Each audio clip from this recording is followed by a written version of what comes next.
제이잼 언바운드는 작년 11월에 저희가 드렸던 예배를 시작으로 막을 열게 되었습니다. 신종 코로나 바이러스 사태가 본격화되면서 제이잼은 약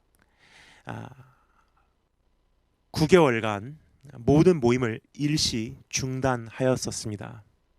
모든 모임을 과감히 중단할 수 있었던 것은 우리는 이런 때를 위하여 지금까지 준비해 왔었기 때문입니다. 언젠가 자유롭게 모이지 못하는 날이 온다는 사실을 전제로 신앙을 구축해 왔습니다. 언제까지나 마음껏 찬양하고 봉사하고 선교하지 못한다는 사실을 잘 알고 있었기 때문입니다. 그렇게 일시 중단된 모임이 약 9개월 만에 제이잼 언바운드라고 하는 이름으로 새롭게 개막을 하게 되었습니다.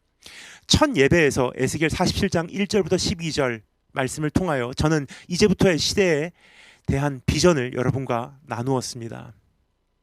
특히 제이잼 언바운드를 시작하는 과정 가운데 주님께서 주셨던 그림을 여러분과 공유하게 되었습니다. 주님의 성전, 주님의 임재에서 물이 흘러나오는 그림입니다. 처음에는 발목까지만 오르는 수심입니다. 그러나 곧 무릎 그리고 허리까지 물이 차오르게 됩니다. 머지않아 건널 수 없는 강이 형성되고 그 강은 바다로 흘러가게 되죠. 그 생수로 인하여 바다의 수질이 변하게 되죠. 결과적으로 한때 죽었던 바다가 다시 살아나게 되며 그 바다는 여러 종류의 물고기가 헤엄치는 황금 어장으로 탄생되게 됩니다. 그 바다 주변은 셀 수 없이 많은 어부들이 모여들어 고기를 낳게 되는 비전입니다. 어떻게 보면 제이잼 언바운드가 지금 그러한 모습으로 자리를 잡아가고 있다는 것이 얼마나 감사한지 모르겠습니다. 오늘 이렇게 접속하고 계신 분들 가운데 수많은 목사님들과 선교사님들이 계시고 함께 이제 이 황금어장에 나아갈 준비를 하고 계시다는 사실이 얼마나 저에게는 감격이 되는지 모르겠습니다. 12월에는 크리스마스가 다가오는 크리스마스가 다가오고 있었던 시점이었던 고로 이제 성탄절과 신년을 위한 메시지로 여러분을 찾아뵈었고 1월과 2월에는 새롭게 시작된 한 해를 주님 안에서 어떻게 살아갈 것인가 함께 고민해보는 시간을 저희가 갖게 되었죠. 그리고 지난달에는 사순절과 부활절을 기억하고 기념하는 내용으로 말씀을 전했습니다. 자, 이제부터 다가오는 몇 개월간에 걸쳐 주님께서 저희에게 바라시고 계신 The Unbinding Ministries, 묶인 것을 푸는 역사에 대하여 조금 더 구체적으로 살펴볼 때가 된 것 같습니다. 이것을 기준으로 저희가 시작한 예배고요. 이것을 위해서 성도들을, 교회를 준비해 가는 사명을 갖고 있는 모임이기 때문입니다. 여러분, 복음에는 장애물이 없습니다. 복음은 가둘 수도 없고 결박할 수도 없으며 제한할 수도 없는 하나님의 능력입니다. 단지 복음이 전파되는 것에 저항을 경험하게 되는 원인은 우리 자신이 구조조정이 덜 되어 있기 때문입니다. 복음을 소유했다고 하는 우리가 어떠한 상황 속에서도 넉넉히 이겨내지 못하는 이유는 우리에게 여전히 묶인 것이 있기 때문이라는 사실입니다. 지금 제가 전하고자 하는 내용이 아직은 충분히 전달되지 않을 수 있다고 생각을 합니다. 하지만 제가 바라기는 이제부터 몇 개월간에 걸쳐 우리의 신앙관과 세계관과 가치기준과 분별력의 구조조정이 일어나게 되는 것입니다. 그래서 복음을 가로막고 있는 것은 어떤 환경과 사회와 상황과 세상과 문화와 악한 영들이 아니라 오히려 나 자신이라는 사실을 절실히 깨닫기 원하고 나라고 하는 복음의 장애물이 인정사정 없이 이제는 철거되기를 원하며 모든 묵은 결박이 풀려지기를 소망하며 주님의 나라가 확장되기를 갈망합니다.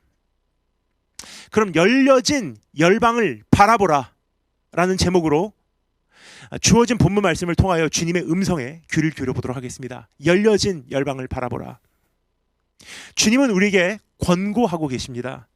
좁은 시야를 내려놓고 열려진 열방을 바라보라.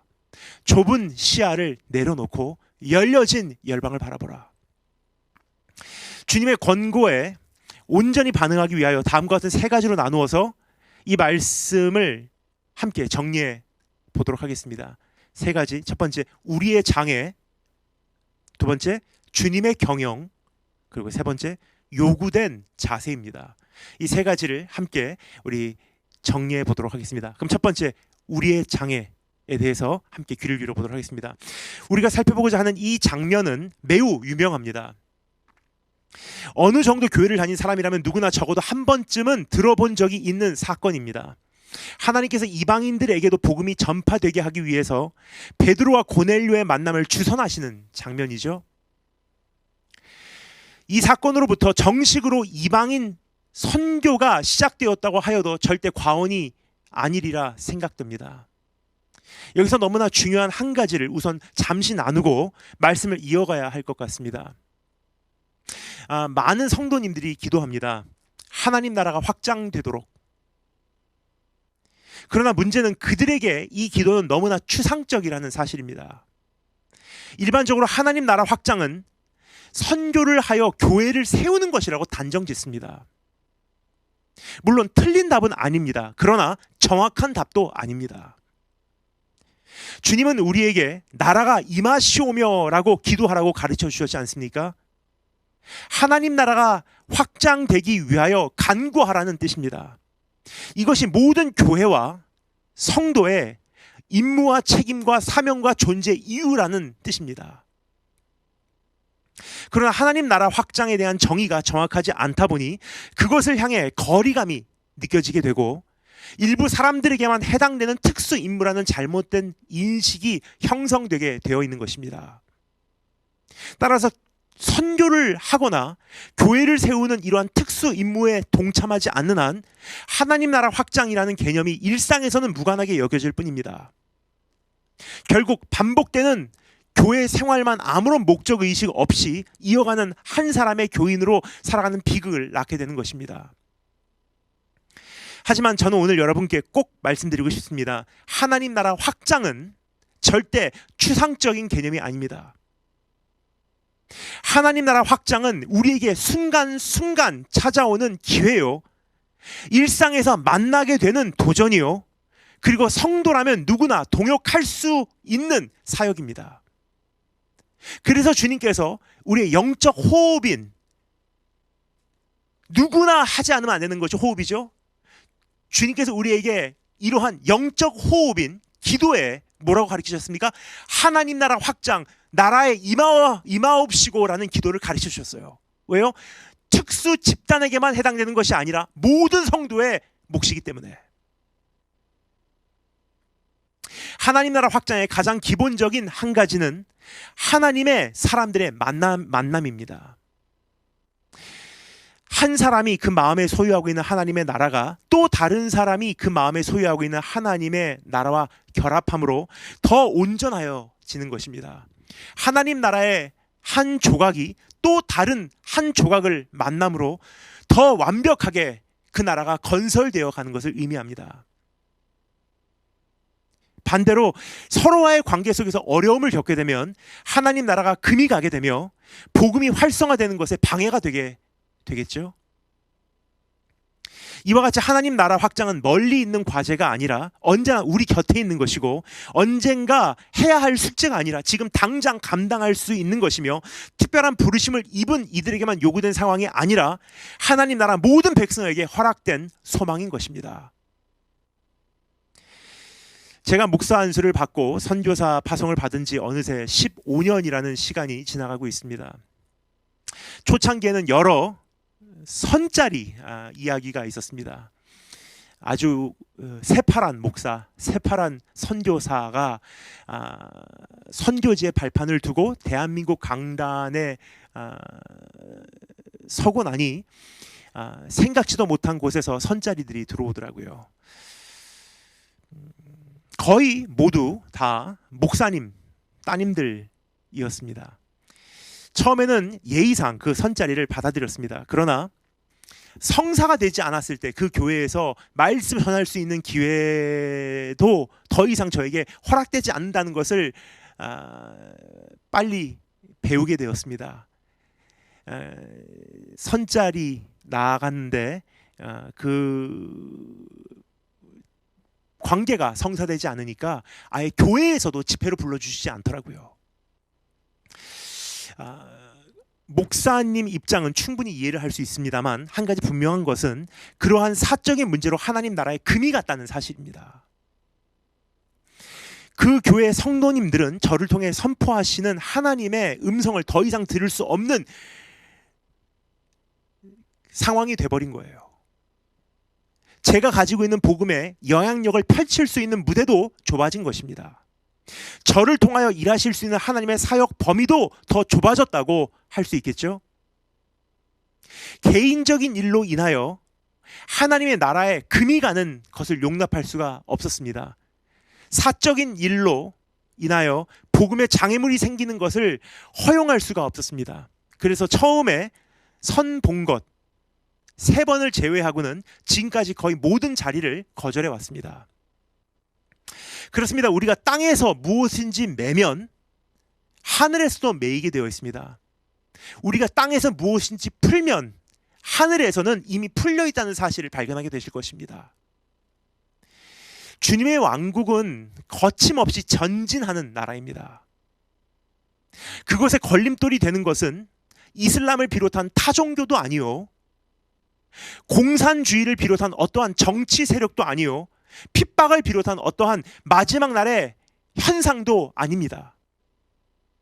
오히려 환란은 복음을 향한 수용력을 높이는 기폭제 역할을 하면 했지 절대 장애물이 될 수 없다는 점을 여러분께 말씀드리고 싶습니다. 유일하게 방해가 되는 것은 바로 나라는 존재인 것입니다. 하나님 나라의 장애물이 되는 것은 나라는 존재일 뿐입니다. 그래서 우리가 나라는 존재를 어떻게 푸냐에 따라 하나님 나라가 확장되고 축소되고가 정해지고요, 우리 다른 성도님들과 어떠한 관계를 유지하냐에 따라서 우리를 통해서 하나님 나라가 더 온전하게 건설되냐 아니면 금이 가냐가 정해지는 것입니다. 주님의 나라는 추상적인 개념이 아니에요. 실제적으로 일상에서 우리가 건설해 나갈 수 있는 과제입니다. 오늘 이 말씀에서도 이러한 현실을 확인할 수 있습니다. 이방인 선교에 방해가 되었던 것은 로마 제국이 아닙니다. 유대교 기득권층도 아니었습니다. 복음의 장애물은 바로 베드로 자신이었어요. 그렇다면 구체적으로 무엇이 문제였는지 조금 더 가까이에서 분석해 보면 우리에게 도움이 될 것 같습니다. 우리도 동일한 실수를 오늘 이 시간에도 재현하고 있기 때문입니다. 그러니까 하나님 나라가 확장되는 것, 복음이 나를 통해서 영향력을 발휘하는 것, 그것을 가로막고 있는 장애물이 내 안에 있다는 거예요. 나만 이 결박을 풀어버린다면, 언바운드 된다면 이슬람 상황에 맞춰서 그 안에서 선교하게 돼 있어요. 공산주의 시간과 공간에 맞춰서 그 안에서 살아남게 돼 있습니다. 제2의 IMF, 제3의 IMF가 와도 절대로 선교지에서 철수하고 돌아가는 일은 없을 거예요. 나만 바로 선다면. 이방인 선교를 가로막고 있었던 것은 그 어떠한 제도가 아니라 베드로 자신이었습니다. 그래서 하나님께서 누구를 바꾸신 것이 아니라 베드로를 바꾸시는 장면을 우리가 한번 목격해 보기를 원합니다. 구체적으로 베드로 안에 무엇이 있었기에 하나님께서 그의 삶의 그 결박을 푸실 수밖에 없었는지 5가지. 첫 번째 문제, 일상 속에 갇힌 것입니다. 일상 속에 갇힌 것. 사도행전 10장 1절에서 8절은 하나님께서 천사를 통해 고넬료를 찾아가시는 장면을 기록하고 있습니다. 조금 전에 읽었죠? 그것에 대해서는 잠시 후 조금 더 살펴보기로 하고 우선 9절로 건너뛰어 베드로의 모습을 주목해 보도록 하겠습니다. 9절 말씀 제가 읽겠습니다. 이틀날 그들이 길을 가다가 그 성에 가까이 갔을 때 베드로가 기도하려고 지붕에 올라가니 그 시각은 제6시더라 라고 기록하고 있습니다. 유대인들은 대개 시간을 정해놓고 기도하였습니다. 일반적으로 아침과 저녁으로 최소 하루에 2차례 기도를 하였습니다. 그러나 경건한 사람일 경우 정오에 한 차례 더 기도할 수 있는 기회를 추가를 했어요. 베드로가 제6시, 우리로 말하면 정오에 기도하고자 지붕에 올라갔다고 성경은 기록하고 있습니다. 이것은 그는 하루에 3차례 기도하는 패턴을 유지하고 있었다는 것을 우리에게 알려주고 있는 힌트입니다. 그의 삶에는 정해진 틀이 있었습니다. 엄격한 경건 생활이 삶의 기둥을 이루고 있었던 것입니다. 기계적으로 작동되는 일상이 그의 생활을 주도하고 주장하고 있었다는 사실입니다. 어찌 보면 너무나 본받을 만한 모습이라고 생각을 합니다. 참으로 흠모할 만한 자세라고 생각을 합니다. 하지만 성령이 일상을 이끄는 것이 아니라 일상이 삶을 주도하게 되면 매우 위험합니다. 너무나 중요한 부분이기 때문에 한 번 더 강조드리겠습니다. 성령이 우리의 일상을 이끄시는 것이 아니라 일상이 삶을 주도하게 되면, 일상의 패턴이 우리의 삶을 다스리게 되면 이것은 매우 위험한 일이라는 사실을 말씀드리고 싶습니다. 일상이라고 하는 우리가 만들어 놓은 안정권 속에 우리는 갇혀버리기 십상이기 때문입니다. 이러한 경우 일상이 흐트러지는 것을 우리는 심히 불편하게 여깁니다. 일상이 지장받는 것을 싫어합니다. 매일 기계적으로 반복되는 일상 속에서 우리 나름의 안정권을 개척해 냈기 때문입니다. 사도행전 9장에 보면요, 베드로는 여러 지역을 방문하며 사역을 진행하죠. 그리고 사도행전 9장 전반에는요, 교회를 그토록 심하게 핍박하던 사역이 다메섹 도상에서 변화받고 예루살렘을 방문하는 장면이 소개되어지고 있습니다. 그리고 이 장면의 막을 내리며 사도행전 기자는 다음과 같이 기록하고 있습니다. 제가 읽어드릴 테니 여러분께서는 잘 들으시면 좋을 것 같습니다. 9장 31절 말씀 읽겠습니다. 그리하여 온 유대와 갈릴리와 사마리아와 교회가 평안하여 든든히 서가고 주를 경외함과 성령의 위로로 진행하여 수가 더 많아지더라. 그러니까 일시적으로 심한 핍박이 있었어요. 근데 사도 바울의 개종으로 인해서 어느 정도 일시적인 평안의 시기를 교회가 경험하기 시작한 거예요. 교회가 어느 정도 안정권에 들어섰다는 뜻입니다. 그토록 심했던 핍박이 일시적으로 다소 누그러졌다는 뜻이고, 사역의 불길이 이제 점화돼서 타오르기 시작했다는 뜻입니다. 그래서 베드로는 그 순간을 놓치지 않고요, 그때부터 이곳저곳 흩어진 형제들과 자매들을 신방하러 돌아다녔어요. 핍박이 있었기 때문에 예루살렘에서 흩어졌죠. 근데 핍박이 잠시 누그러진 거예요. 그래서 베드로는 이때다 싶어서 흩어진 형제 자매들을 찾아다니며 신방을 시작한 것입니다. 그들을 위로하고 격려하였던 것입니다. 또 가는 곳곳에서 복음을 증거하였습니다. 그런데 9장이 막을 내리며 다음과 같이 기록되어 있습니다. 이제 9장이 막을 내리면서 읽어드릴게요. 43절, 베드로가 요빠에 여러 날 있어 시몬이라 하는 무두장이의 집에서 머무니라 그래요. 거주하기 시작했다는 거예요. 여러 날이라는 것은 성경적 표현으로 장기간 체류했다는 뜻입니다. 즉 끊임없이 이동하는 불규칙적인 생활을 잠시 접고 짧지 않은 기간 동안 한 곳에 머물게 되었다는 뜻입니다. 그러면 당연히 일상이 구성되기 마련이에요. 계속 돌아다닐 때는 어떤 일상생활을 즐기기가 어렵습니다. 근데 한 곳에 머물게 되면요, 자연스럽게 어느 정도 일상의 구성이 되기 시작해요. 그리고 일상은 안정권을 우리에게 제공해 주기 시작합니다. 결과적으로 이러한 안정권 속에서 우리는 안주하게 되는 것입니다. 여러분, 이렇게 일상 속에 갇히게 되면 자기가 있는 곳이 경유지가 아니라 목적지라고 착각하는 경향이 우리 안에 다 있는 것 같습니다. 땅 끝까지 가도록 부르심을 받았는데 어느 정도의 일상이 우리를 다스리기 시작하면요, 여기가 좋사오니가 되는 거예요. 아직도 가야 할 길이 많이 남아 있다는 사실을 별로 생각하지 않게 된다는 뜻입니다. 여전히 복음을 가지고 찾아가야 하는 대상이 있다는 사실을 쉽게 잊고 지낼 수 있게 되는 것입니다. 이런 경우 세월은 또 왜 이렇게 빨리 흘러가는지 모르겠습니다. 눈 깜빡하는 사이에 내가 여기서 그렇게 오래 있었나 할 정도입니다. 오늘날 우리가 주님의 인도하심을 받지 못하는 가장 큰 원인 중에 하나가 바로 이것이라고 생각합니다. 기계적으로 작동되는 일상 속에서 아무 생각 없이 그냥 자동적으로 작동되는 거예요. 눈 뜨고 뭐 하고 일 가고 돌아와서 아이 데리고 집에 와서 밥 해주고 청소하고 또 저녁 만들고 청소하고 자고 그 다음날 아침에 일어나서 씻고 일 가고 기계적으로 움직이는 일상 아닙니까? 기계적으로 작동되는 일상 속에서 주님께서 우리의 삶을 향해 요구하시는 방향 전환을 감지할 만한 민감함이 자연스럽게 사라지게 되어 있는 것입니다. 이미 위에서도 말씀드렸고 또 잠시 후에도 조금 더 자세히 설명드리겠지만 규칙적인 일상의 소중함을 절대로 부인하는 것은 아닙니다. 더 나아가 주님은 이러한 일상을 통해서 일하시는 분이시고 일상 속에서 말씀하시는 분이시기도 하다는 사실을 여러분께 말씀드리고 싶습니다. 그러나 꼭 기억해야 하는 것은 일상이 우리의 삶을 주도하면 주님께서 계셔야 하는 자리가 사라진다는 사실이에요.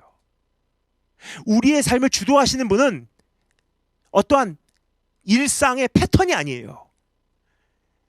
때로는 이렇게 인도하시고 때로는 저렇게 인도하실 수 있는 주님이 우리의 삶의 주인 아닙니까? 우리의 삶이 어떠한지 한번 돌아봤으면 좋겠습니다. 지금 내가 이 틀을 찢어버리고 정말 하나님 나라 확장에 영향력을 발휘하는 것이 것에 장애가 되는 이유가 무엇이냐? 일상 안에 갇혀있는 경우가 참 많더라고요. 일상에 불충실하라는 뜻이 아니라고 이미 말씀을 드렸습니다.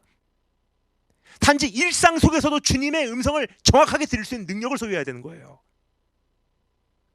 반복되는 일상 속에서 안주하고 있지는 않았는지, 매일 아침 정해진 시간에 출근하기 위하여 정신없이 달려가느라 하나님께서 내 주변에 배치해 놓으신 오늘 만나지 않는 사람들에게 내가 무관심하게 지나치진 않았는지, 끼니를 때우기 위하여 점심시간, 짧은 점심시간 잠깐 내려와서 밥그릇만 바라보고 식사에 집중하니라 나의 도움을 필요로 하고 있는 사람을 인지하지 못하고 오늘 스쳐 지나가진 않았는지. 누가 그랬죠? 멈추면 보이는 것들이 있대요. 근데 일상이라는 것은 자동적으로 작동이 되기 때문에 멈추질 못하는 거예요. 그래서 주님께서 오늘 옆에 사역 확장을 위해서, 하나님 나라 확장을 위해서 또 다른 고넬료를 데리고 와도요, 볼만한 기회가 없는 거예요. 볼만한 시선이 허용이 되지 않는 거예요. 왜냐? 굉장히 좁은 시선만 갖고 시야만 가지고 살아가기 때문에. 내 눈앞에 있는 일, 오늘 해야 되는 과제, 당장 타야 되는 열차, 집에 가서 밥해야 되는 임무,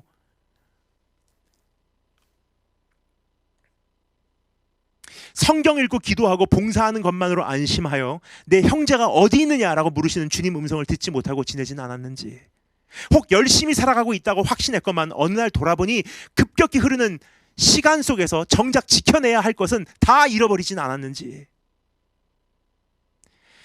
여러분, 우리를 묶고 있는 결박을 풀어버리고 주님의 나라를 확장한다는 것은 추상적인 일이 아닙니다. 이것은 끊임없이 반복되는 일상 속에서 안주하지 않는 거예요. 가야 하는 길이 여전히 남아있다는 사실을 자각하고 기억하는 것입니다. 반복되는 일상 속에서 쉽게 형성될 수 있는 좁은 시야를 내려놓고 열려진 열방을 바라보는 것입니다. 두 번째 문제, 종교 안에 갇히는 것. 종교 안에 갇힌 것.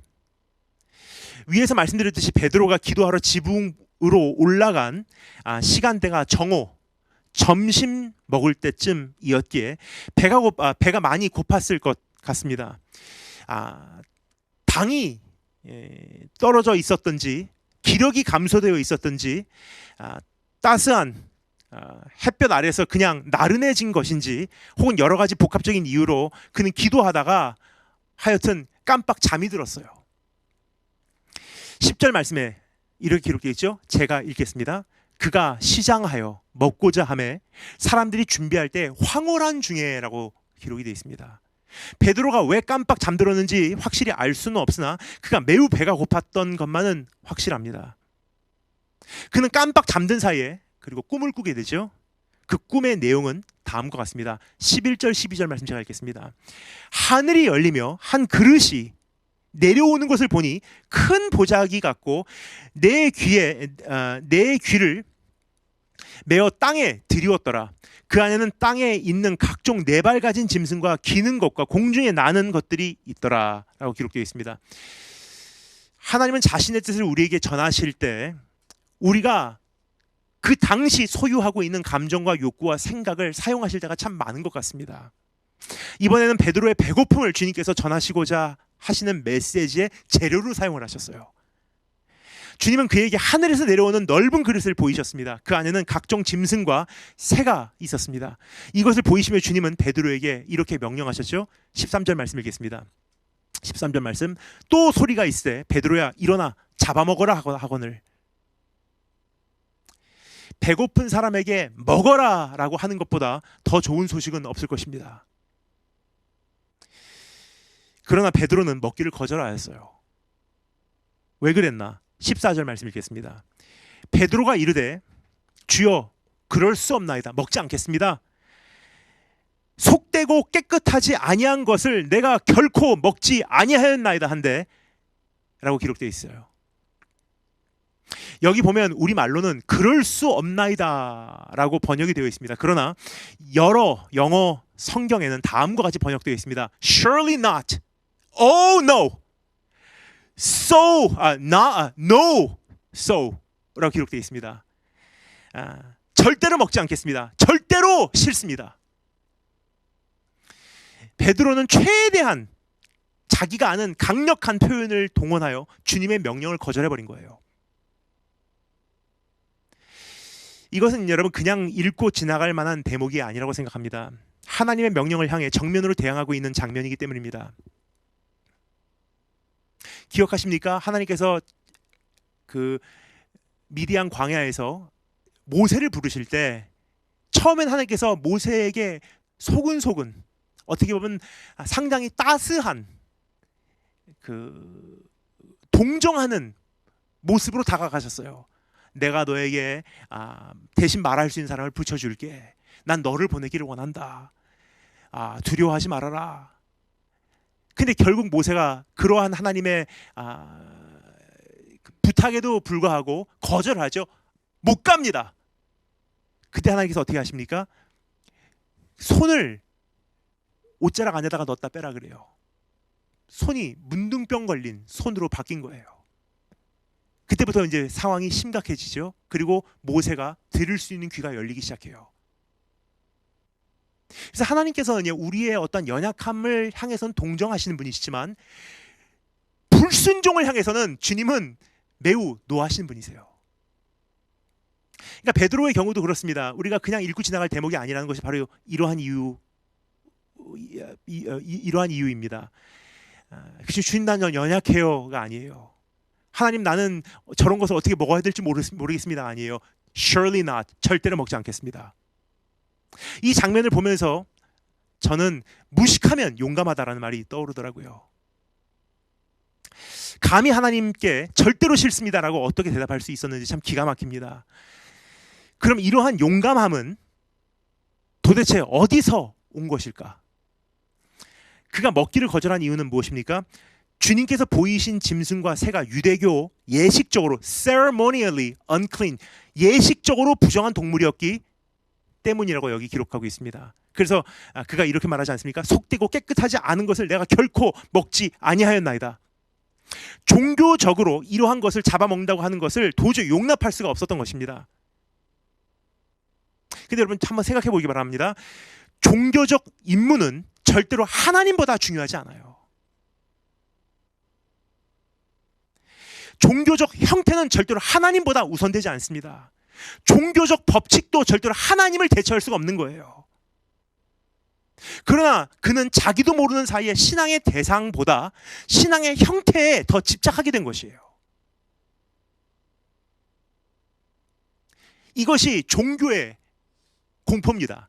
종교가 우리를 가두기 시작하면요, 우리의 신앙의 창설자이시고 완성자이신 우리 하나님을 두려워하기보다도 이 종교의 틀을 깨는 게 두려운 거예요.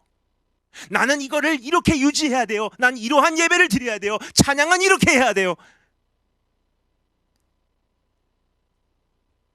우리는 어떠한지 한번 돌아봤으면 좋겠습니다. 우리가 주장하는 예배의 형태로 인하여 성령의 역사하심이 무뎌지지는 않았는지, 우리 안에서 우리가 자랑하는 경건 생활로 인하여 오히려 겸손함이 사라지지는 않았는지. 나는 5시간 기도합니다, 하루에. 나는 껐득하면 40일 금식해요.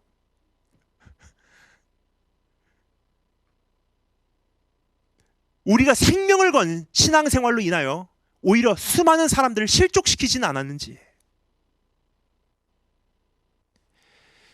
그러고 나서도 나는 할 것 했으니 하나님 앞에 당당하니 괜찮다라고 스스로 다독이고 있지는 않은지 한번 내 자신을 살펴봤으면 좋겠습니다. 이러한 굉장히 좁은 시야를 가지고 수많은 성도들이 신앙생활을 하니까 덕이 안 되는 거예요. 세 번째 문제, 경험 안에 묶인 것. 경험 안에 묶인 것입니다. 처음에는 일상 속에 갇히고, 두 번째는 종교 안에 갇히고, 세 번째는 경험 안에 묶여버린 거예요. 자기가 가지고 있는 틀이 확장되는 과정을 몹시 불편해하며 저항하는 베드로에 대하여 우리가 살펴보고 있습니다. 그가 하나님께 정면으로 NO라고 거절한 것에는 또 하나의 원인이 있었음을 말씀드리고 싶습니다. 14절에 이렇게 기록되어 있죠. 베드로가 이르되 주여 그럴 수 없나이다. 속되고 깨끗하지 아니한 것을 내가 결코 먹지 아니하였나이다 한데, 과거형이에요. 완전한 perfect, 완벽형이에요. 표면적으로 보기에는요, 그의 종교심이 주된 장애물이라고 생각할 수 있습니다. 그러나 그의 말을 자세히 들여보면요, 그에게는 더 중요한 것이 한 가지 있었음을 우리가 분석해 알 수 있습니다. 그는 자신이 소유한 경험의 틀이 깨지는 것을 격하게 싫어했던 거예요. 그래서 그는 이렇게 말하죠. 내가 결코 먹지 아니하였나이다 그래요. 영어로는 이렇게 기록되어 있습니다. I have never eaten. 지금까지 난 이렇게 살아왔습니다. 한 번도 먹은 적이 없습니다. 난 지금까지 단 한 번도 이러한 것을 입에 대지 아니하였습니다. 지금까지 어떻게 살아왔냐요. 그는 자기의 경험을 앞세우고 있습니다. 그는 자기의 경험을 의로 내세우고 있는 것입니다. 그에게 옳고 그릇됨의 기준은 내가 해본 적이 있는가 없는가예요. 그의 양심의 잣대는 나에게 익숙한 것인가 생소한 것인가 였던 것입니다. 그의 종교적 심지는 그에게 경험을 안겨주었고, 그렇죠? 종교의 심지가 있으니까 계속 그 어떠한 그 경건 생활을 하면서 경험이 쌓이게 되잖아요. 그렇게 쌓인 경험은 그에게 의의를 남겨주게 된 거예요. 그리고 그는 자신이 지금까지 지켜온 모습이 깨지는 것을 도저히 용납할 수가 없었던 것입니다. 이것이 깨지면 자기의 의가 사라지기 때문입니다. 이것이 깨지면 혼란이 찾아오기 때문입니다. 이것이 깨지면 자신이 지금까지 알고 지내온 모든 것이 재정리되어야 하며 이제 더 복잡한 상황들이 벌어지게 되기 때문이에요. 지금까지 이렇게 알고 이것을 주장하고 살았는데 이것이 박살이 나면요, 이제부터 나는 어떻게 살아야 되지? 나는 무슨 의의를 앞세워야 하지? 지금까지 나는 한 번도 예배를 어긴 적이 없어. 그런데 이제 교회를 못 가게 되면 난 하나님 앞에 뭐라고 주님 아시지요? 라고 말하면 되지? 우리 가운데도 이러한 사람들이 참 많은 것 같습니다. 낯설은 예배 형태는 이단이라고 단정짓고 생소한 찬양 형태는 은혜가 되지 않는다고 불평하고 익숙하지 않은 신앙 환경에 대해서는 사단의 방해라고 해석하는 분들이 계십니다. 그러니까 뛰어넘지 못하는 거예요.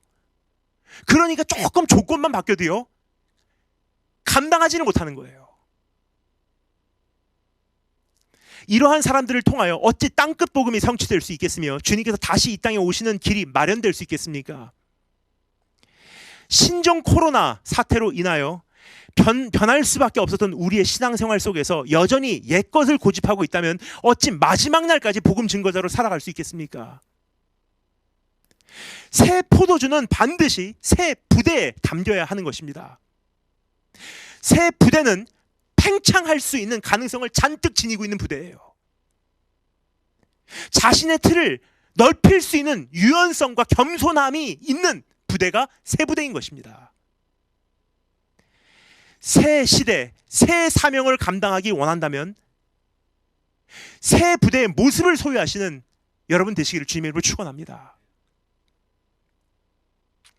근데 일상으로 꽉 막혀 있고 경험으로 꽉 막혀 있고 종교심으로 꽉 막혀 있다면요, 이건 묵은 부대예요. 더 이상 늘어날 공간이 없기 때문에, 유연성이 없기 때문에, 일본 말로 유도리가 없기 때문에 그 안에서 포도주가 들어가서 ferment, 우리말로 뭐라 그러죠? 그 fermenting, 그 안에서 숙성되면서 부피가 불어나면요 찢어져 버리는 거예요. 네 번째 문제, 착각 속에 사는 것입니다. 착각 속에 사는 것. 베드로 안에서 우리가 발견할 수 있는 우리 모습이 또 하나 있습니다. 부분이 전체라고 단단히 믿고 착각 속에서 살아가는 모습이에요. 레위기 11장에서 하나님은 분명히 깨끗한 동물과 부정한 동물을 구분하여 주신 것은 확실해요. 이러한 세계관은 비교적 단순한 거예요, 여러분. 먹어도 되는 것과 먹어서는 안 되는 것, 만져도 되는 것과 만져서는 안 되는 것을 나열한 목록을 가지고 사는 것은 별로 고민과 갈등이 필요 없는 삶이기 때문이에요. 이거는 먹으래, 이건 먹지 말래. 이러한 삶은요, 그냥 순종만 요구되는 삶이에요. 하면 되는 거예요. 그러나 예수님께서 오셔서 율법을 완성하시며 모든 식물을 거룩하게 해버리셨어요. 그때부터는 굉장히 복잡해졌어요. 언제 어떻게 먹냐, 이번에는 하나님 이것을 받을까요, 받지 말까요? 그래서 고린도 전서에 있는 말씀이 다 그런 내용 아닙니까? 하나님께 영광을 위하여 먹어라. 그러나 다른 사람들, 나보다 신앙이 연약한 사람들 앞에서는 먹지 않을 때도 있는 거예요. 굉장히 복잡해요. 근데 자기가 가지고 있는 틀을 유지하면요, 굉장히 단순한 세상 속에서 행복하게 살 수 있어요. 근데 그 틀이 찢어지게 되면요, 이제는 uncharted territory, 아직도 가보지 않은 영역으로 진입을 하는 거예요. 생각해야 되고 고민해야 되고 갈등해야 되고 죄책감에 시달려야 되고 하나님께 질문해야 되고 여쭤봐야 되고 답을 기다려야 되고 혼란 속에 빠지게 되는 것입니다. 그래서 누구도 그러한 여정을 하기를 원치 않아요. 익숙한 것을 하기를 원하고요, 단순한 것을 감당하기를 원하고요, 확실한 것을 잡기를 원하는 거예요.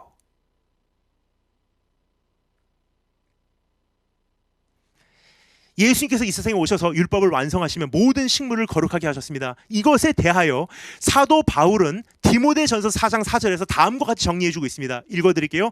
하나님께서 지으신 모든 것이 선함에 감사함으로 받으면 버릴 것이 없나니 하나님의 말씀과 기도로 다 거룩하여 졌습니다. 레위기 11장에서 목록을 주신 분도 하나님이시고 예수 그리스도를 통하여 모든 것을 거룩하게 하신 분도 하나님이세요. 따라서 레위기 11장은 부분이지 전체가 아니란 사실이에요. 근데 이전에 자신이 알고 있었던 율법이 완전하고 영구적이고 총체적이라고 착각하고 그것으로 충분하다고 생각하는 사람은 어찌 이 복음의 총체적인 이해를 감당할 수 있겠습니까? 사도 베드로의 경우 그랬던 것 같아요. 레위기 11장을 받아들이고 하나님을 안다고 했던 거예요. 부분을 받아들인 거예요. 근데 기억하기를 원합니다. 이것은 어디까지나 부분이지 전체가 아니에요. 근데 부분을 가지고 자기가 전체를 가지고 있다고 사는 사람들만큼이나 위험한 사람들이 없어요. 그 안에서 자기가 고립돼 버리기 때문에 한정되고 편협되고 좁아지기 때문입니다. 따라서 이슬람이 오지 않아도요, 내 이 고정된 이 개념 때문에 선교를 못하는 거예요. 공산주의의 제재를 받지 않아도 이 한정된 생각 때문에 마음껏 복음을 전하러 나가지를 못하는 거예요. 그런 사람에게 무슨 복음이 필요하겠습니까? 그런 사람이 어떻게 예수 그리스도 안에 있는 참된 자유함을 누릴 수 있겠습니까?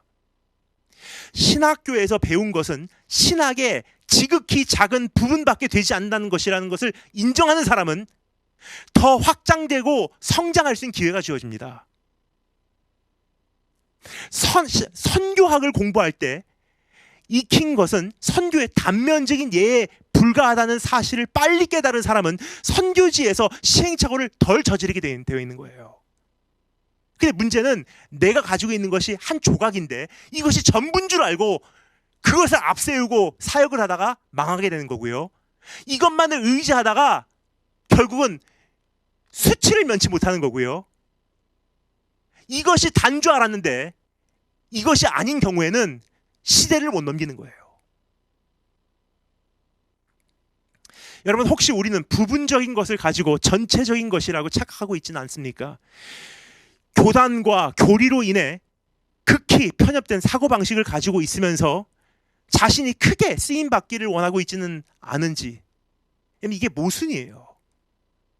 내가 가지고 있는 이 교단과 교리와 교파로 인한 극히 편협된 사고방식조차도 못 버리면서 하나님 나를 위대하게 써주시기를 원합니다. 뛰어넘지 않으면요, 이것이 극히 한 부분, 하나님 나라의 정말 작은 일부분밖에 되지 않는다는 사실을 인정하지 않는 한 나는 고신입니다. 그러면 여러분, 그거 모르는 나라 가서 어떻게 사역하실래요? 나는 미국 남침내교입니다. 어떻게 사역하실래요? 대한민국 신앙생활, 예배 순서, 찬양 형태, 좋은 교인을 평가하는 기준에 너무 익숙한 나머지 이것이 하나님의 뜻이라고 단정 짓고 있지는 않은지, 한마디로 착각으로 인하여 결박되어 있지는 않은지 한번 내 자신을 살펴보았으면 좋겠습니다. 이러한 부분을 다 언바운드 풀지 않으면요, 우리 안에 확장은 없어요. 마지막 5번째 문제, 여론을 의식하는 것입니다. 여론을 의식하는 것. 오늘 본문 말씀에 포함되어 있지는 않습니다만, 일단 우리가 살펴보고 있는 것이 사도행전 10장이기 때문에 사도행전 10장 전체를 이제 배경으로 제가 설명을 드리자면, 베드로는 이제 잠에서 깨어난 후 고넬료가 보낸 사람들을 만나러 가이사랴 지방으로 이동을 합니다. 고넬료를 찾아가서 이제 말씀을 전하기로 작정을 한 거예요. 그 집에 들어가면 그는 다음과 같이 말합니다. 사도행전 10장 28절 말씀 제가 읽을게요. 잘 들으시면 감사하겠습니다. 이르되 유대인으로서 이방인과 교제하며 가까이 하는 것이 위법인 줄을 너희도 알거니와. 사실 이거 나 뜨거워서 이런 말 누구에게 못합니다. 내가 너와 교제하는 것은 이것은 사실 불법이야. 근데 내가 너를 만나러 와줬어. 얼굴 빨개져서 전 이런 말 못하겠어요. 근데 베드로는 담대하게 하는 것 같습니다. 하나님께서는 내게 지시하사 아무도 속되다 하거나 깨끗하지 않다 하지 말라 하시기로. 여기서도 분명히 비춰지고 있습니다. 베드로는 유대인 커뮤니티를 많이 의식하고 있었던 거예요.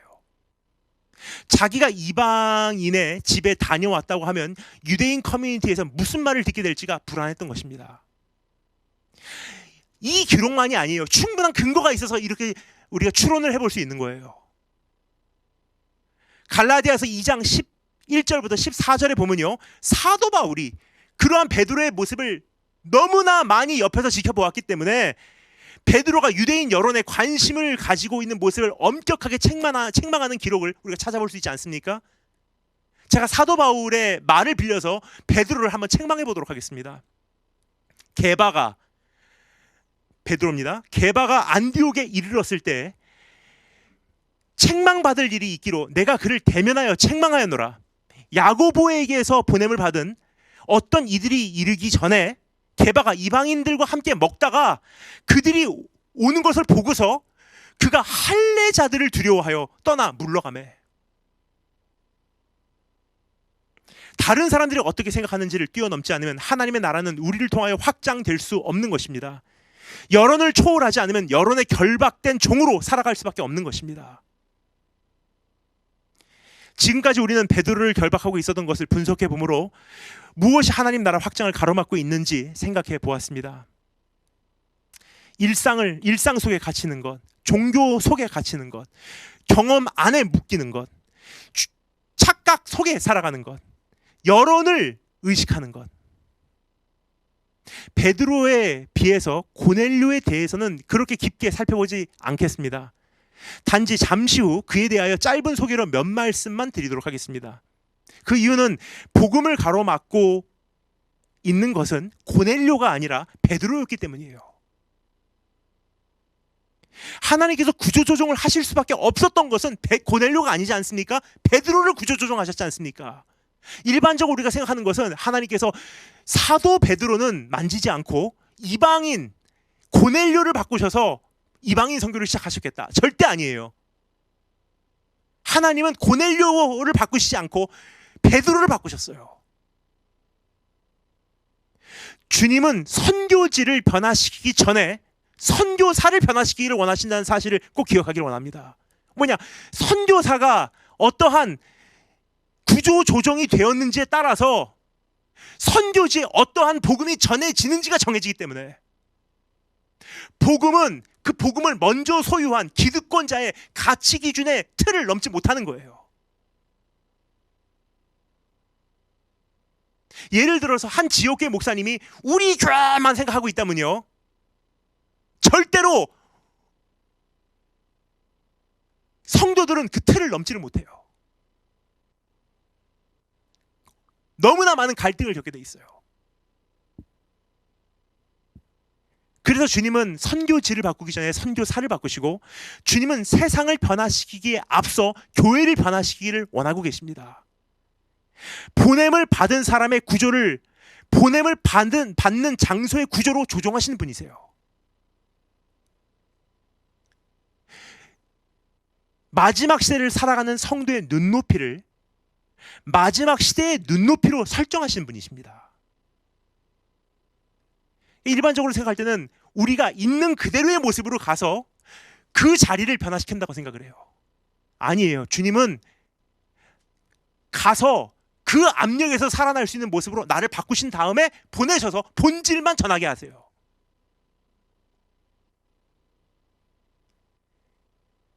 이것이 예수님 모습 아닙니까? 하늘나라 파송 1호 선교사로 이 땅에 오신 우리 주님, 보냄을 받는 자, 선교사라는 것이 무엇인지 가장 먼저 정확하게 우리의 몸소 보여주셨어요. 근데 우리 주님에 대해서 성경 뭐라고 말하고 있습니까? 그분은 하나님의 동등됨을 취할 것으로 여기지 아니하시고 자기를 비우사 인간의 형상으로 종의 모습으로 이 땅에 오셨어요. 주님은 자신이 보냄을 받는 자로서 보냄을 받는 대상의 눈높이를 맞춰주신 거예요. 이제 주님의 경영에 대하여 잠시 살펴보도록 하겠습니다. 주님의 경영에 대하여 크게 두 부분으로 나누어 보는 것이 좋을 것 같습니다. 첫째는 총체적인 차원에서의 경영이고, 둘째는 개인적인 차원에서의 경영입니다. 왜냐하면 오늘 이 말씀을 보면요, 하나님의 경영이 지금 이 지하수와 같이 흘러가고 있어요. 따라서 베드로의 어떠한 막힌 담들을 목격하고 분석하고 끝나면 지금 이 엄청난 이 말씀에 있는 메시지를 캐치를 못하는 거예요. 그래서 이 본문 말씀에 지금 우리에게 전달하고자 하시는 지하수와 같이 그 밑에 흐르고 있는 그 하나님의 엄청난 일하심의 손길을 한번 우리가 분석해 보도록 하겠습니다. 첫 번째, 총체적인 차원에서의 경영. 주님의 경영은 처음부터 명백했어요. 태초부터 명백했습니다. 모든 민족에게 복 주시는 것이 처음부터 주님의 소원이었습니다. 단지 그것을 위한 통로로 한 사람과 한 민족을 선택하신 것뿐입니다. 주님께서 아브라함에게 하셨던 약속을 한번 되새겨 볼까요? 창세기 12장 3절 말씀. 땅의 모든 족속이 너로 말미암아 복을 얻을 것이라. 주님께서 뭐라고 말씀하셨습니까? 이스라엘 민족이 너로 말미암아 복을 얻을 것이라? 아니에요. 야곱의 자손이, 다윗 왕국이 너로 말미암아 복을 얻을 것이라? 아닙니다. 너를 통해서 땅 위의 모든 민족이 복을 받을 것이라. 그러니까 주님은 처음부터 아브라함을 선택하시는 그 순간부터 고넬료를 생각하고 계셨던 거예요. 이것뿐 아니라 요한계시록에 성경 마지막으로 가면요, 인류 구원의 완성판이 소개되어지고 있어요. 최종적인 그림입니다. 한번 읽어보겠습니다. 2일 후에 내가 보니 각 나라와 족속과 방언과 백성에서 아무도 능히 셀 수 없는 큰 무리가 나와 흰 옷을 입고 손에 종려 가지를 들고 보좌 앞과 어린 양 앞에 서서 큰 소리로 외쳐 이르되 구원하심이 보좌에 앉으신 우리 하나님과 어린 양에게 있도다. 오늘 본문 말씀에서 동일한 그림이 언급되고 있습니다. 하늘에서 내려오는 그릇 안에 담긴 내용물에 대하여 성경은 다음과 같이 기록하고 있어요. 12절 말씀 읽겠습니다. 12절 말씀. 하늘에서 내려오는 그 그릇과 같이 보이는 보자기 안에, 그 안에는 땅에 있는 각종 네 발 가진 짐승과 기는 것과 공중에 나는 것들이 있더라. 각종이라는 단어 선택은 다양성을 강조하는 표현입니다. 백인들만 아니라, 흑인들만 아니라 모든 민족, 모든 백성, 모든 나라, 모든 방언이에요. 이것은 죄이잼 언바운드를 시작하며 여러분과 공유했던 말씀과도 일치합니다. 에스겔 47장 47장에 기록되었듯이 주님의 강이 바다로 흘러가게 되면 그 바다의 수질을 바꿔놓는다고 말씀을 드렸습니다. 그리고 그 다음에 다음과 같은 역사가 일어나게 된다고 우리에게 증거를 하고 있습니다. 제가 읽어드릴게요. 잘 들으시면 좋을 것 같습니다. 또 이 강가에 어부가 그날 설 것이니, 이 강이 들어가서 그 이제 바다를 바꿔놓게 되면요, 그 물줄기 주변에 어부들이 서게 된대요.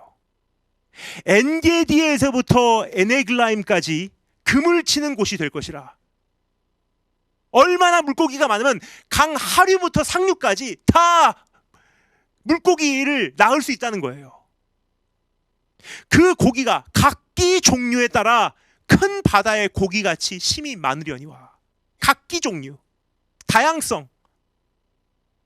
이게 하나님의 소원이고, 그것을 위해서 주님 나라가 진행되는 것을 하나님의 경영이라고 우리는 정의를 합니다. 주님의 경영은 처음부터 한 번도 변한 적이 없습니다. 처음부터 모든 나라와 족속과 백성과 방언이었어요. 주님은 유대인과 이방인들이 둘 다 회개하고 돌아오기를 원하시는 분이십니다. 주님은 전쟁을 통해 피해를 입은 대한민국 국민이나 전쟁을 통해 가해를 입힌 일본 국민이나 멸망하는 것을 원치 않으시는 분이세요. 근데 안타까운 것은 왜 대한민국 교인들은 거기까지 함부로 친일파 혹은 노 아베 그런 말을 쉽게 입에 담을 수 있는, 저는 이해가 되질 않아요. 정치적으로 맞을 수 있어요. 그건 자기 성향이니까, 그건 자기 자유입니다. 하지만 그것을 말하는 것 할 때마다 책임이 따른다는 사실을 인지하고 말하셔야 돼요. 왜냐? 그것을 말할 때마다 일본하고는 멀어지는 거예요.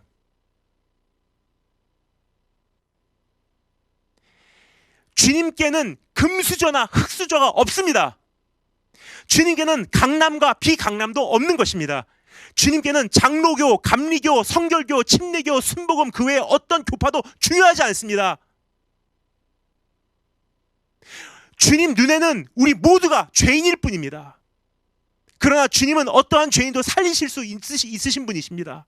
그리고 살리시기를 원하십니다. 이것이 하나님의 소원이고, 그것을 이루시는 것이 하나님의 경영이에요.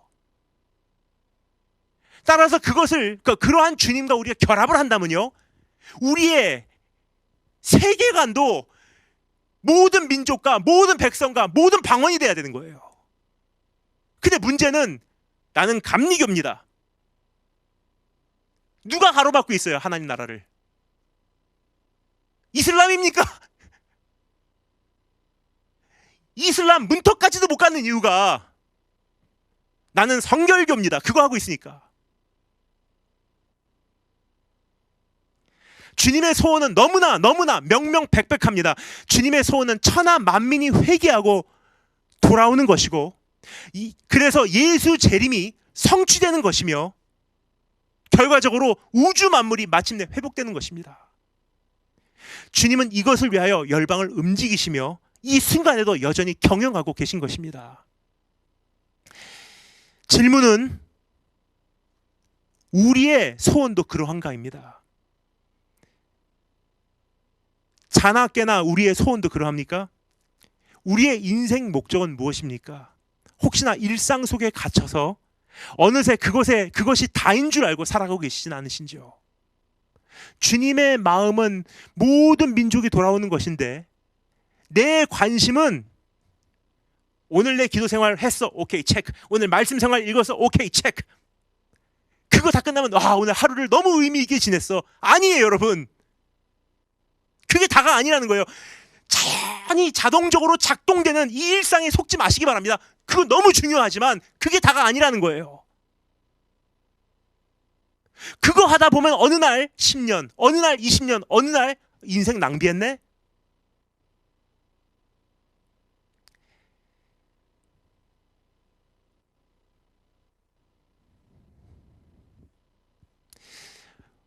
혹은 종교 속에 갇혀서 땅끝 복음을 위하여 보다도 교단이나 형식이나 예식이나 어떠한 형태나 혹은 선교지에서는 전혀 상관도 없는 교리에 집착하고 있지는 않은지, 이슬람, 공산주의뿐만 아니라 그 어떠한 것이 나를 결박하고 있는 게 아니에요. 지금 이러한 나 자신이 나를 결박하고 있는 것입니다. 그래서 너희가 땅에서 풀면 하늘에서 풀릴 것이고, 땅에서 매이면 언제까지나 매어 있다는 거예요. 근데 우리는 지금 엉뚱한데 헛짓고 기도를 하고 있어요. 하나님, 이슬람권이 무너져서 이제 복음 들고 나가게 해주세요. 근데 주님의 답은 못 들으시죠? 들어보시기 바랍니다. 네가 바뀌어라. 혹은 경험 안에 묶여서 복음이 전진하는 것은 신학적 진보라고 판단하고 자기 의로 세운 성 안에 고립되어 있지는 않으신지, 혹은 모든 나라와 족속과 백성과 방언에는 관심도 없고 내 사역, 내 인생, 내 인줄, 우리 교회, 우리 목사님 거기에 온통 정신을 쏟고 이것이 신앙생활, 이것이 건전한 교회 생활이라고 오해하고 계시지 않으신지. 결박되어 있어요. unbound, 이걸 풀지 않으면요 언제까지나 우리의 이 묶인 신앙생활을 우리가 해결하지 못하는 거예요. 혹은 자기 안에 목마름과 갈등이 있음에도 불구하고 함께 신앙생활을 해온 사람들의 시선을 의식하며 어떤 변화를 두려워하고 있지는 않으신지 한번 내 자신을 살펴보았으면 좋겠습니다. 땅에서 매면 하늘에서 매이는 것입니다. 하지만 우리가 땅에서 풀면 하나님 나라는 우리를 통하여 반드시 확장될 것입니다.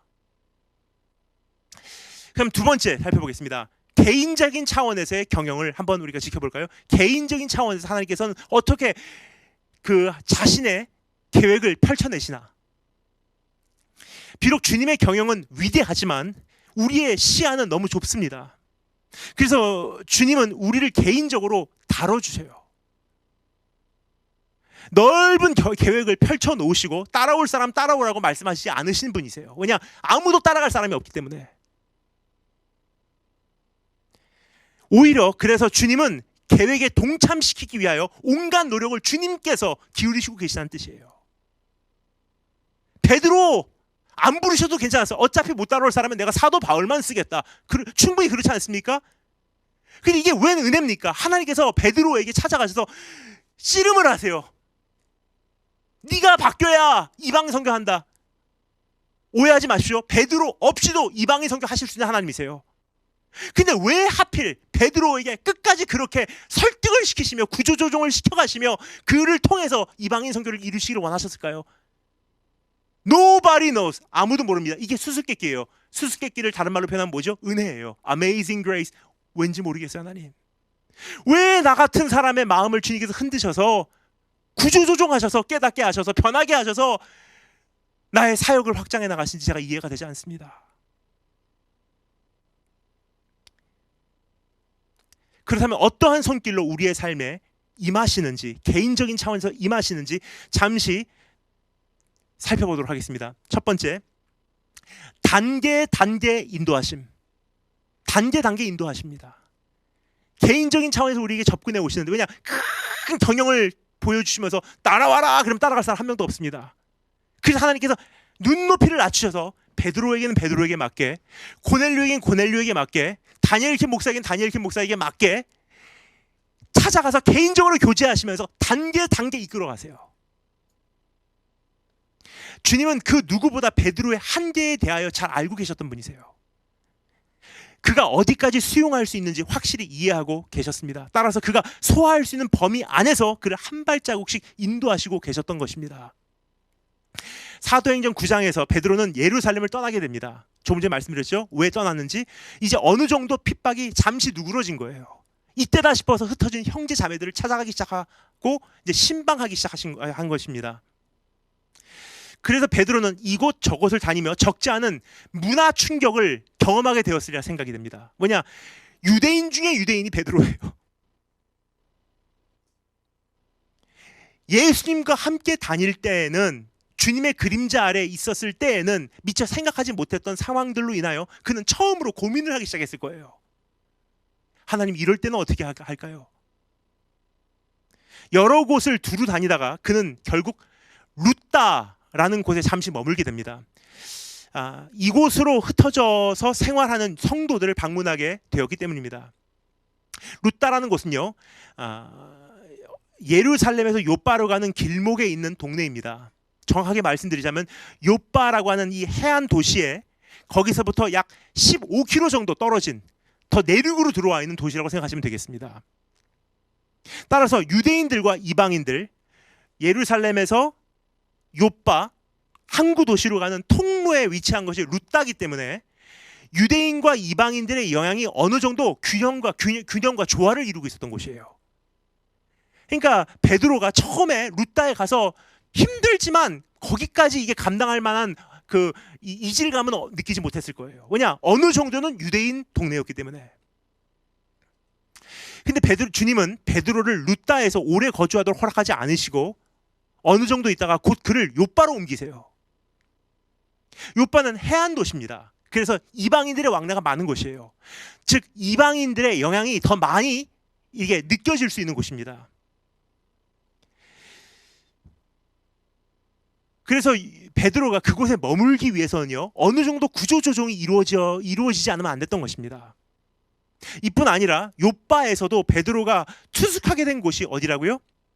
물론 여러분께서 저에게 말씀하시는 그 답은 제가 듣지 못합니다. 하지만 제가 말씀드리겠습니다. 이럴 때 참 안타까운 것 같아요. 바로 앞에 계시면 얼마나 좋을까.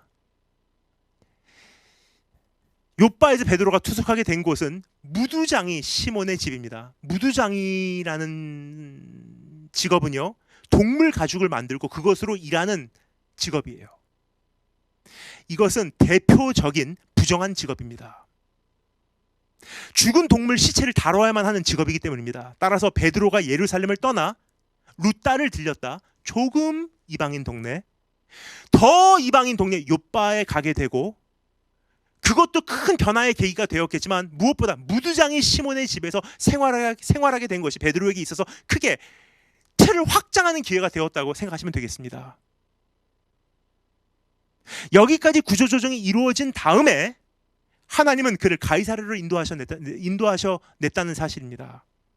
드디어 고넬료를 만날 수 있는 준비가 되었기 때문입니다. 그리고 마침내 고넬료를 만나게 되며 이방인 선교가 정식으로 막을 열게 되었죠. 정리하자면 베드로가 이방인 선교를 하는 것을 가로막고 있었던 것은 그 어떤 외부로부터의 저항이 아니었습니다. 베드로 자신이 끊임없이 구조조정되어야만 했던 그 과정이 길었을 뿐이에요. 감사한 것은 주님은 베드로를 주님의 경영에 동참시키고자 한 걸음 한 걸음 그의 틀을 확장해 주셨다는 사실입니다. 예루살렘에서 당장의 가이사랴로 가서 단번에 고넬료를 만나게 하지 않으신 주님의 손길이 얼마나 섬세한지 모르겠습니다. 이러한 주님의 경영이 우리 개개인의 삶에 깊이 스며들어와 있다는 사실을 깨닫고 이제 그 섬세하신 손길에 우리 자신을 온전히 맡기시는 축복이 있을 주면으로 축원합니다. 두 번째, 하나님께서 어떻게 개인적인 차원에서 개입하시냐? 첫 번째는 단계 이끌어 가시고요. 두 번째는 반복해서 일러주세요. 반복해서 일러주시는 하나님이세요. 주님은 우리로 하여금 주님의 경영에 동참하게 하기 위하여 반복해서 일깨워 주시는 분이십니다. 임박이도록 듣지 않으면 우리의 틀은 쉽게 확장되거나 무너지거나 조정되거나 변화되기 어렵기 때문이에요. 그래서 주님께서 베드로에게 어떻게 하셨습니까? 제가 읽어드릴게요. 오늘 본문 말씀 15절 16절 말씀 읽겠습니다. 15절 16절 말씀. 또 두 번째 소리가 있을 때 하나님께서 깨끗하게 하신 것을 네가 속되다 하지 말라 하더라. 이런 일이 3번 있은 후 그 그릇이 곧 하늘로 올라가 버리니라. 주님은 베드로에게 똑같은 꿈을 3차례 반복하여 꾸게 하셨어요. 3차례 반복하여 하늘에서 내려오는 동물을 잡아먹으라고 명하시며 하나님께서 깨끗하게 하신 것을 네가 속되다 하지 말라라고 매번 일러주셨습니다. 주님께서 우리의 삶의 변화를 시키고자 하실 때 이와 같이 동일한 가르침을 반복하시는 경우가 참 많은 것 같습니다. 그렇지 않으면 변하지 않기 때문이에요. 임박이도록 듣지 않으면 이 구조 조정이 이루어지지 않기 때문이에요. 신종 코로나 바이러스 사태가 터진 후 지금까지 국내에서 나온 확진자의 거의 반에 가까운 숫자가 교회, 종교시설에서 발생했다는 사실 여러분 아시는지요? 1년 한 3개월 전에 코로나 바이러스 사태가 터진 이후로 지금까지 발생한 모든 확진자의 반 정도가 교회발이에요. 적어도 한 주에 한두 번씩은 교회발 집단 감염이 여전히 터지고 있는 것 같습니다. 왜 이렇게 반복해서 똑같은 일이 일어나는 걸까요? 물론 사람의 실수이기도 합니다. 그러나 이것을 계속 뉴스에서 보도하며 교회가 이제 위축되고 이제는 몸둘 바를 모르는 단계까지 오게 되었어요. 왜 그렇게까지 하나님께서 허용하시냐? 그 이유는 반복하여 실패하고 반복하여 넘어지고 반복하여 실수하고 반복하여 경험하지 않으면 한국 교회의 묵은 틀이 쉽게 바뀔 수가 없기 때문이에요. 마지막 세 번째, 하나님께서 어떻게 개인적인 차원에서 개입하시는지. 세 번째는 하늘에서 개입하세요. 하나님께서 고넬료와 베드로 이 두 사람에게 계시하지 않으셨더라면 이 둘은 이방인 선교를 시작하지 않았을 것입니다. 그런데 주님은 고넬료와 베드로에게 각각 개입하셔서 그들을 주님의 경영으로 안내해 주셨습니다. 주님은 고넬료에게 어떻게 안내해 주셨습니까? 제가 읽어드릴게요. 3절부터 6절 말씀 읽겠습니다. 3절부터 6절. 고넬료가 드디어 등장합니다. 하루는 제9시쯤 되어 환상 중에 밝히 보매. 참 기가 막힙니다. 베드로는 꿈을 꾸었는데 고넬료는 환상을 보았어요. 베드로는 제6시, 고넬료는 제9시. 그 환상 중에 밝히 보매 하나님의 사자가 들어와 이르되 고넬료야 하니 고넬료가 주목하여 보고 두려워 이르되 주여 무슨 일이니까?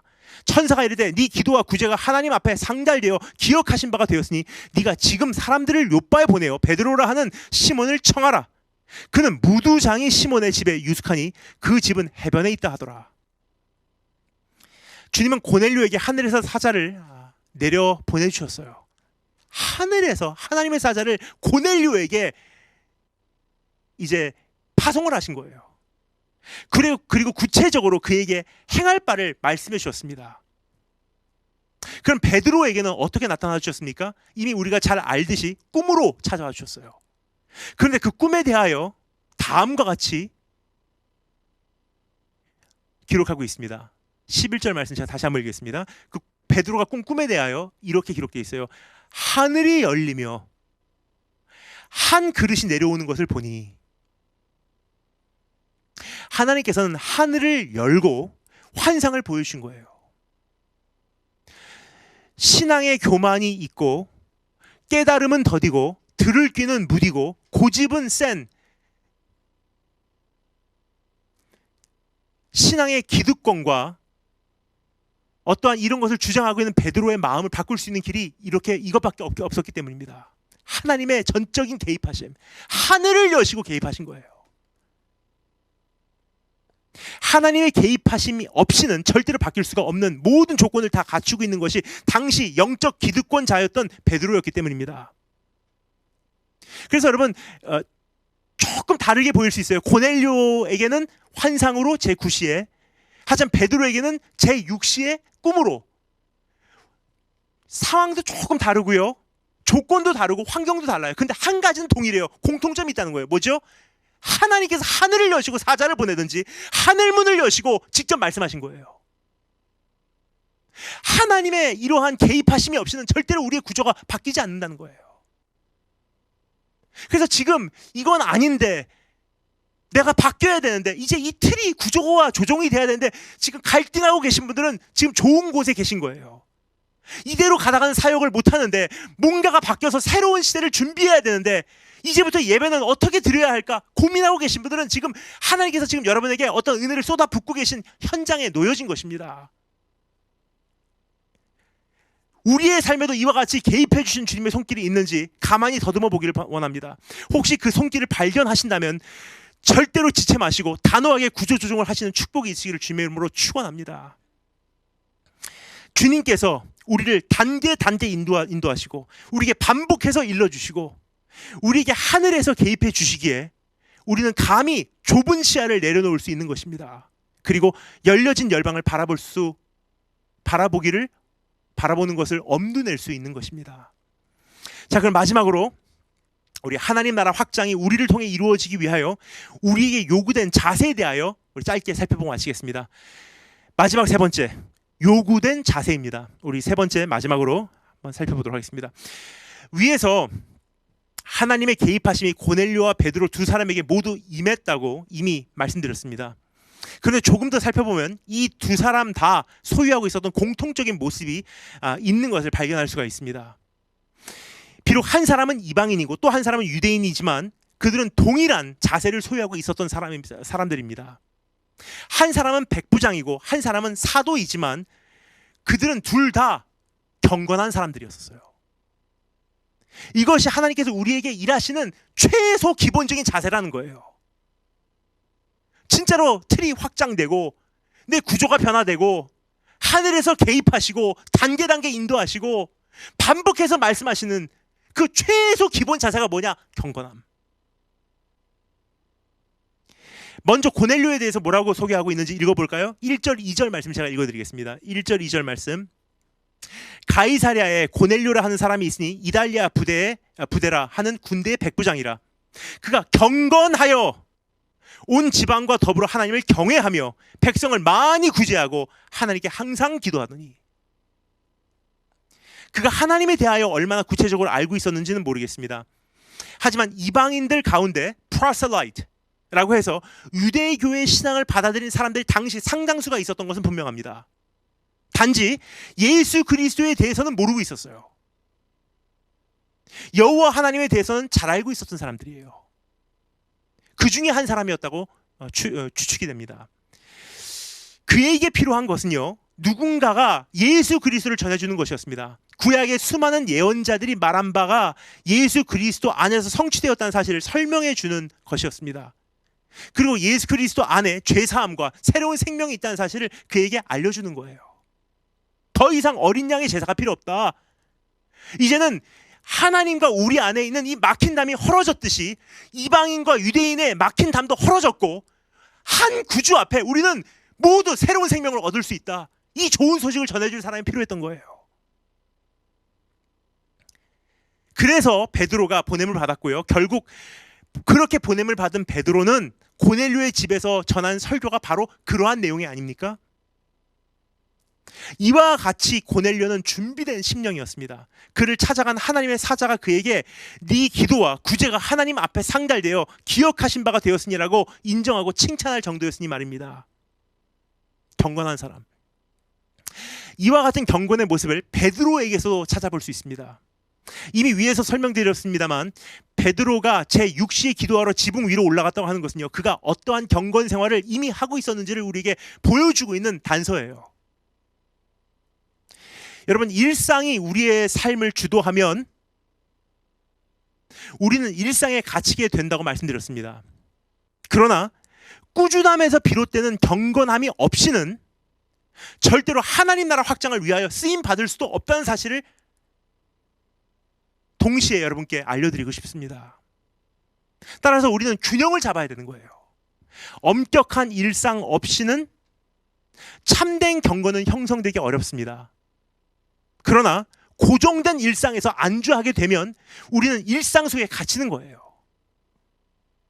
그래서 이게 굉장히 예민한 균형을 잘 유지하며 가는 것이 하나님을 경외하는 삶이라고 일컬을 수 있을 것입니다. 어떤 사람은 경건 생활은 엄격하게 하는데 하나님의 나라가 동떨어진 이야기를 할 때가 있는 것 같아요. 그 이유는 자기가 기도하는 틀 밖에 있는 소리에는 귀를 기울여 주지 않기 때문이에요. 예를 들어 24시간 기도의 집에서 경건 생활을 하시는 분들보다 선교지에서 사역하고 계신 분들이 소유하고 있는 하나님 나라 경영에 대한 이해가 더 정확합니다. 24시간 기도하는 그 현장에서 계속 기도하고 금식하시고 찬양하고 예배하시는 분들에 비하면요, 선교사님들이 기도하는 시간 그렇게 많지 않습니다. 그냥 꾸준히 다니면서 그냥 주님 앞에 묵상으로 기도하는, 그리고 뭐 정한 시간 기도하는 정도지 24시간 강단 앞에 앉아 계신 분들은 아니에요. 근데 하나님 나라 경영에 대한 이해와 그것에 대한 해석과 분석은요, 현장에 계신 분들이 더 정확한 거예요.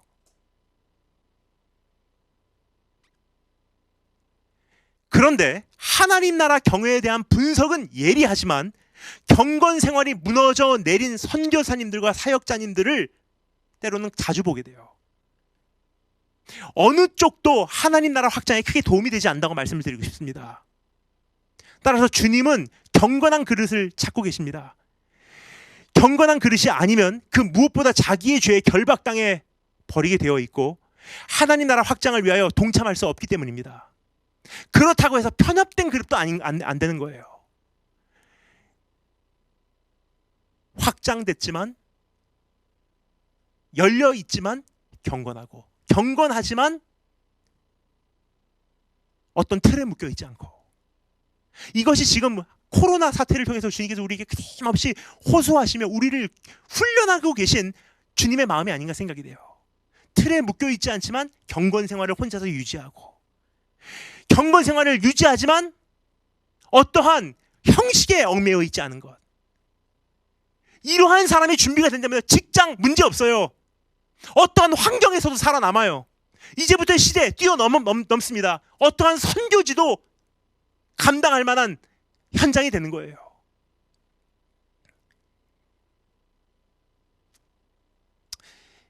참 중요한 것입니다, 경건. 근데 이것이 절대로 우리가 우습게 봐서는 안 되는 거예요. 그래서 오늘 본문 말씀 보면 여기 등장하는 모든 사람들이 경건한 인물들임을 확인할 수가 있습니다. 이미 소개한 고넬료와 베드로는 물론이고 심지어 베드로에게 보냄을 받은 종까지도 경건한 사람이었다는 사실을 기억하기 원합니다. 그래서 경건한 사람들로 이루어진 하나님 나라 확장이에요. 그래서 오늘 이 말씀 보면 7절 8절 말씀 제가 읽겠습니다. 7절 8절. 마침 말하던 천사가 떠나매 고넬료가 집안 하인 둘과 부하 가운데 경건한 사람 하나를 불러 이 일을 다 이루고 요빠로 보내니라 그래요. 제가 처음 중국으로 파송받았을 때가 오늘 이 말씀을 준비하면서 기억이 나더라고요. 당시 중국은 제가 2005년도 말기에 파송을 받고 2006년도 초에 제가 중국에 들어갔는데 당시 중국은 거의 무법지대였습니다. 올림픽 2년 전에 흥분이 극도로 올라와 있었고 오랫동안 고립된 공산주의의 토양에 갑자기 불기 시작한 자본주의 열풍으로 사람들은 이미 막 설레이고 있었고 자고 일어나면 눈에 띄게 급속도로 변하고 있는 도시의 활기참이 느껴지는 때였습니다. 새로운 시대가 열리고 있었고요. 새로운 사회가 구성되고 있었고 새로운 역사가 펼쳐지고자 하는 그 현장 한 복판에 제가 서게 된 거예요. 그게 2005년도, 2006년도 중국 북경입니다. 그래서 새롭게 막 꿈틀거리고 있는 그때, 그 뜻은요, 법도 기준도 도덕성도 새롭게 정의되어야만 했던 시점인 거예요. 그때 저는 선교사로 가장 정신없는 북경 중앙에 자리를 잡게 되었습니다. 그리고 제가 만난 한 선교사님을 통하여 훈련을 받기 시작했는데 제가 알고 있는 모든 것이 무너져 내리기 시작한 거예요. 너 이거 잘못 알고 있어. 제가 가지고 있었던 틀을 파쇄하고 새로운 가치 기준을 받아들여야만 했습니다. 미국에서 배운 신학이 아니라 중국에서 통하는 선교 방법을 터득해야만 했던 거예요. 제가 맞다고 생각했던 것들이 다 정답이 아니라는 사실을 뼈저리 깨달아야만 했습니다. 매우 혼란스럽고 외롭고 고통스러운 과정이었습니다. 그러한 혼란 속에서도 정신 바짝 차리고 주님의 은혜를 끊임없이 의지하고 몸부림침으로 노력하며 끝까지 지켜내야 했던 한 가지가 있었습니다. 경건이에요. 이것마저 무너져 내리면 그 어떠한 구조조정이 아무런 소용이 없기 때문이에요. 그러나 경건을 지켜내면서 구조조정이 이루어지지 않는 것도 문제입니다. 따라서 저는 여러분께 도전하고 싶습니다. 오늘 이 시대 우리의 기본기는 꼭 갖추시기 바랍니다. 경건이에요. 경건은 땅끝까지 가기 위한 능력이요, 경건은 끝날까지 쓰임받을 수 있는 필수 조건이에요. 하지만 경건을 재배하는 일상이라는 밭이 나의 작은 운물이 되지 않기를 간절히 소망합니다. 어느 날 경건을 재배하는 그 밭이 내 온 세상이 돼버리더라고요. 그래서 우리의 좁은 시야를 내려놓고 열려진 열방을 바라보아야 하는 것입니다. 오늘 이와 같은 결박을 푸는 현장으로 나오시기를 주님의 이름으로 초대합니다.